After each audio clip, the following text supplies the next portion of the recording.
Oliver's just in here. We're busting his balls. Being mean to everybody this morning. Mornings with Matt and Bob. We're back on with Bob. He's joining us via his home studio because he's not. His insides are coming out. His insides are coming out. Dude.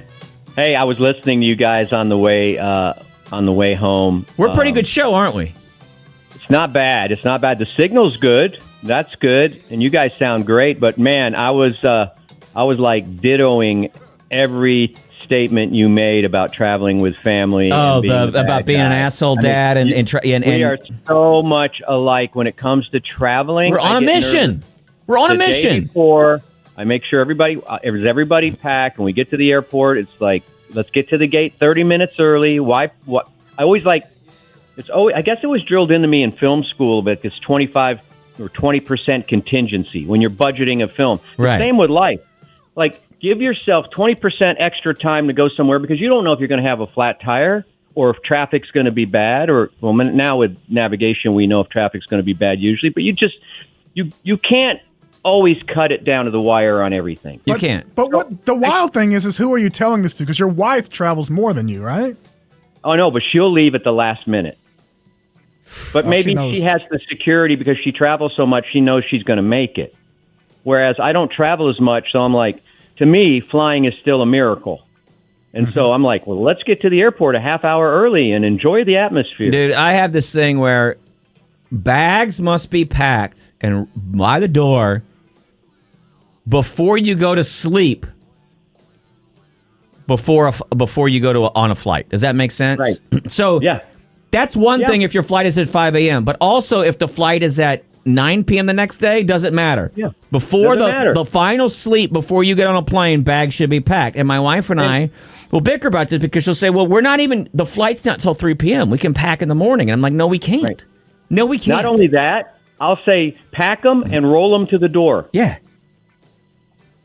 Wow. They don't go, but they don't go in the van the night before in case somebody breaks into the van. Now, you don't have a lot of kids with IDs yet, but my other thing is I need to see your ID right now. Right. Where's your wallet? You got your wallet, you got your ID. You can't go there. They're not going to let you on the flight. You don't go there and you can't. It's not like school where you can tell the teacher, oh, man, I left my wallet at home and I don't, and they still serve you lunch or whatever. You got to have an ID to fly. Yeah. At a certain age. There's a wallet check, an ID check. And the other thing about flying and traveling is that I get super paranoid about losing the car keys wherever we're going. I got that too.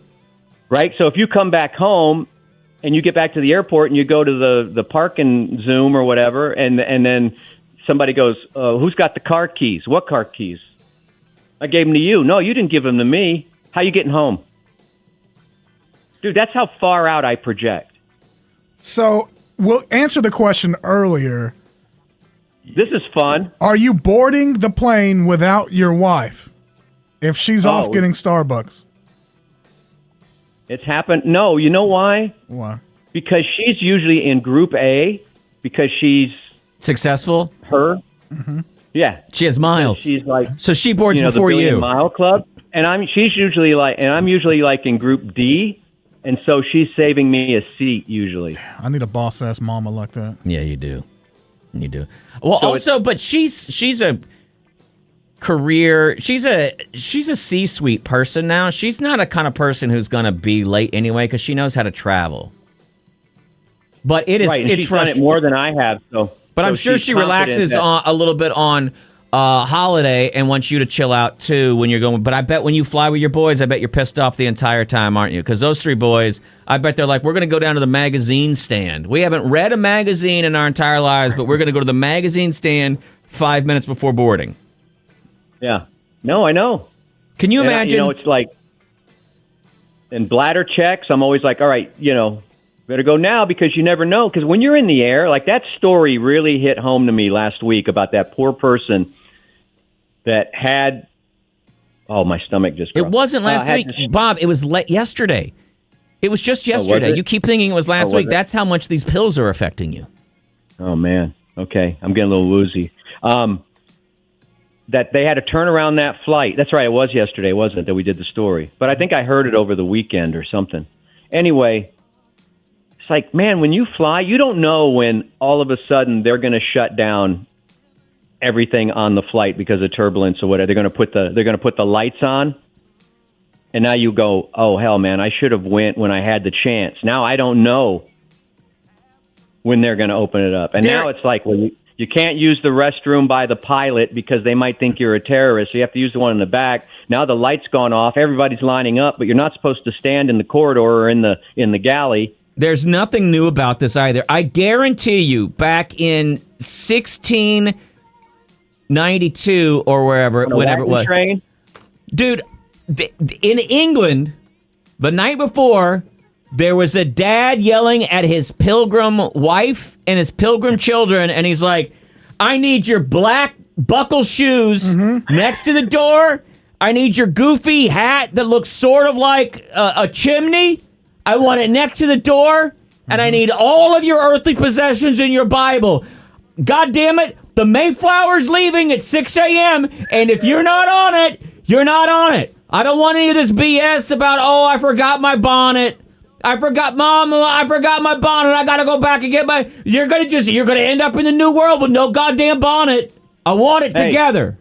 Hey, I'll go one deeper than you. It's like, hey, we've got to get to the dock 4 hours early in the morning before Noah loads the elephants on. It's It's gonna get crap. If we want a stall with some clean hay, we need to get to the ark quick.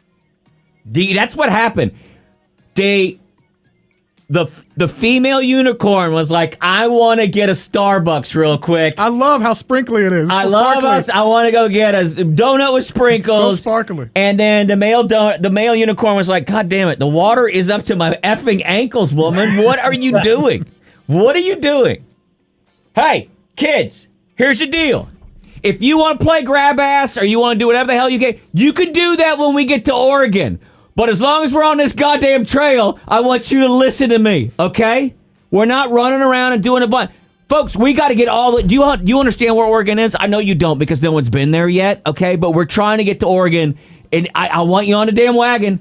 I want you on the wagon in your places. Let's go. Dysentery. All the way back in history, dads are always the same. Yeah, who were the guys who went across the continental Lewis divide? and Clark. Lewis and Clark. Anybody seen Clark? No. Here's the deal. They went Lewis and Clark. They didn't go Lewis and Mrs. Lewis, and they didn't go Clark and Mrs. Clark. Why? No. Because they had something to get done. And Lewis looked at Clark, and Clark looked at Lewis, and they said, are we going to bring the ladies on this trip? Are we bringing the wives on this trip? I don't know. Honey, it's kind of a guy's thing. Here's what we're doing. We're trying to find a westward passage. We're just trying to find out if there's an ocean on the other side of the country. And it's not fun to be fun. There's not going to be games. There's not going to be songs. No Sephora. No, and no Sephora. There's not going to be, and there's nothing for the kids. There's nothing for the kids out there. There's nothing for the kids out there. It's just going to be snow and there's something called the Continental Divide. And I don't even know what that is because we haven't discovered it yet. But there's going to be a Continental Divide, and it's going to suck. And portaging, honey, you know how you hate portaging. Canoes on our heads. Oh, honey, you hate. So here's the deal. Why don't you and the kids stay back here? And me and Clark, we're going to go out and, I don't know, put ourselves in the history books forever and ever and ever, okay? We'll do some drawings. And then that dude that does the long, slow zoom-ins on still pictures is going to make a movie about us. Later on. What was his name? You mean Mr. PBS? Ken Burns? That's the one. Ken Burns. Yeah. So Ken Burns will make a very slow-ass documentary series about our journeys, and everything will be great. You More stay boring back here than in the actual Philadelphia. journey. Yeah. Yeah. But you don't even want to do this. You don't want to do it. There's no coffee out there, by the way.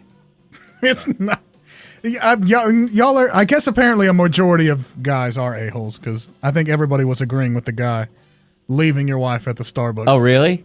Well, wait a minute. Check yourself because the original Starbucks was west of the Continental Divide, so I don't know when they opened. That's because Lewis. Once they called for the wives out there, the wives are like, "There's no good coffee out here." Well, we have plenty of coffee. Oh, I don't want that coffee. That coffee costs a nickel. You don't have coffee that costs $10? We were looking for $10 coffee. Well, I mean, this is just... I mean, how can you possibly This one's got milk and coffee. How can you get coffee that possibly costs $10? I mean, there's no way to make coffee taste to cost $10. Oh, yes, there is. Put it in a decorative cup. Put candy inside of it. Put whipped cream on it. Give it an Italian-sized name and a weird straw. I can get coffee that costs $10. I know how to do that. I've heard crazy things about Starbucks. Like, you can literally tell them you left your wallet or something, and they're supposed to still. What? I don't know. You only give do that something. once, though. Yeah, I mean, The other thing my wife does, Matt, and I love her because she's listening right now in the other room.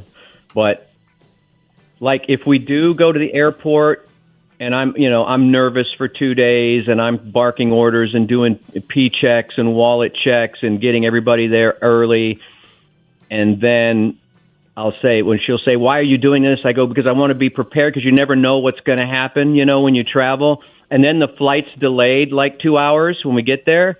She goes, "Well, you put this out in the universe." And she believes you? Like, yeah. You have to explain to your wife. In the universe, that something bad was going to happen. You have to explain to your wife the same thing they explain to us, okay? Ladies say don't even address it. It's PMS, and it's rude and sexist for you to even bring it up. Men have something called PTS, which is pre-travel syndrome, and it is rude for you to even bring, and that's why we're going to be a little moody in the days leading up to it. And guess what? When we get there and we get in the hotel, we're fine. After 4 days, we'll relax. And then we'll have to pack up and come home. And do it all over again. Get the suitcases by the door, ready to go. I wonder if anybody else. Start it all over again. I feel like we're being super sexist. We're not. It can go the other way. Y'all are being sexist, and it could be the wife that's like that, and the guy that's super casual. I don't think so. I don't know that it is I don't know. Should we open up phones and find out? I would like to know people's experiences, like how chill they are, and. Because my wife, another thing, she thinks she can talk herself out of anything. She probably And I'm always like, listen, we don't want to deal with make sure we have our licenses or our passports when we fly, because we don't really want to deal with the TSA. And she goes, but they probably have some kind of system where, they can double check and what. I go, well, but why even bother? Let's not tempt fate. Bob, can I explain something to you? That she has the skills to talk her way out of any situation. Bob. Do you not? You understand why your wife is that way, don't you? Because she's smart. No. Oh, I mean, that's adorable that you think that that's what it is. She's a hot woman. Because your wife's a hot woman. Her whole life, there's always been a way. I guess so. Yeah. I guarantee you that if your wife walks up to TSA and goes, "You know what? I forgot my ID and my ticket. Can I still get..." Little old me forgot my... I guarantee you that TSA can figure out a way to still get her on the plane. She's a tall, hot woman, and we've said it before, that we talk about it, like when the guy came over to play dominoes at my house. There's the hot girl syndrome where they go, "What? Oh, how did I score? I scored? That scores? Does this score? Oh, I did score? Yeah, you won the whole game. Oh, is that bad? Is that bad to win? Is that good? Hot. I do it all the time. You can talk yourself in or out of anywhere. Yeah. So she goes through life thinking that at any moment something can work out, because guess what? It probably always has. Yeah. You look like you do. I look like I do. That's why we worry, because people have told us, "No, I'm sorry, there were rules and we can't bend them." Have your IDs ready. And you look a little like a terrorist right now. Wow. That's funny. There are two kinds of people in the world. There are those that can enjoy life, and then those who are told, "Have your ID ready." Right.